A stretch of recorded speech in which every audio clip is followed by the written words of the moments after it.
The Italian leader's cozy alliance with Trump may have become more of a liability than an asset as key elections approach. At the January 2025 inauguration of United States President Donald Trump, only one European leader was on the guest list: Giorgia Meloni, Italy's right-wing prime minister.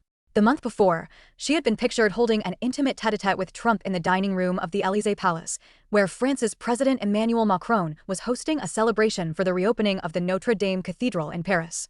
From the very start of Trump's second term as U.S. president, Meloni, once at the fringe of Italian politics with her particular brand of neoliberalist, far-right views, was seen as the chosen one. The European leader Trump said he could work with to straighten out the world a little bit. He affectionately referred to her as a real live wire during her visit to the White House in April last year, once again, the first European leader to make the trip after Trump announced sweeping global trade tariffs. Meloni lapped it up.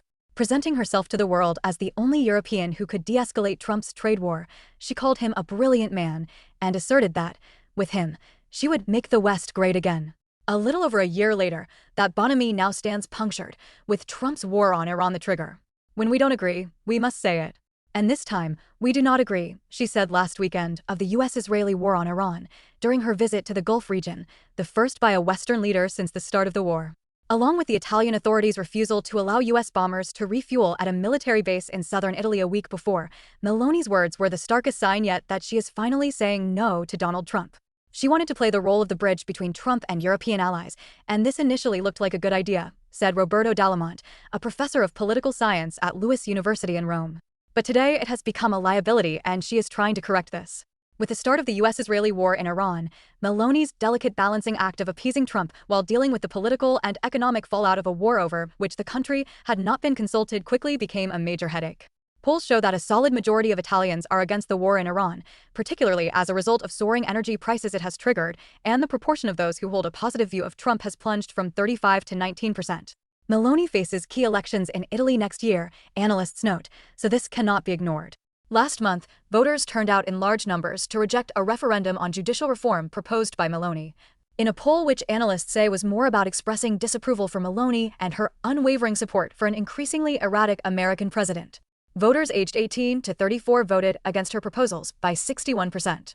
It was the first big defeat for Meloni, who, since coming to power, has led a largely stable coalition, unusual for typically turbulent Italian politics.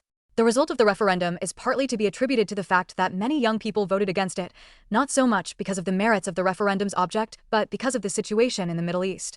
Her lack of clear criticism towards Trump's world vision that relies on force rather than the rule of law. These people went to the polls, said Ettore Greco, vice president of the Rome-based think tank Istituto Affari Internazionali, II. The war in Iran is not just a political matter for Italy, there are major economic concerns as well. The country is especially vulnerable to the increase in energy prices due to the ongoing conflict that is rattling markets across Europe. After Germany, Italy is the European Union's second-largest natural gas consumer, relying on the fuel for about 40% of its energy needs. But about a fifth of the world's energy exports are currently stuck in the Gulf as Iran has brought traffic through the Strait of Hormuz to a near-total halt following U.S.-Israeli attacks. Last week, citing the fallout from the war, the government drew the ire of Italian businesses when it slashed funds for a program designed to support investment. The Bank of Italy forecast that the Italian economy would grow by 0.5% this year and the following one, cutting previous estimates. And, in yet another setback, the National Statistics Institute in Rome reported that the country's deficit had breached the EU's limit of 3%, meaning that it still can't exit the bloc's infringement procedure, which would have provided Meloni more fiscal flexibility ahead of elections next year. This is unlikely to be the complete end of Meloni's overtures towards the U.S. president, however. Her desire to find a balance between condemning Trump for his aggressive foreign policy while maintaining warm ties with him has been evident in her mild declarations. In mid-March, she ruled out sending military vessels to the Strait of Hormuz despite Trump's demand to do so, aligning herself with the positions of other European countries. But at the same time, she has not condemned the U.S.-led conflict outright.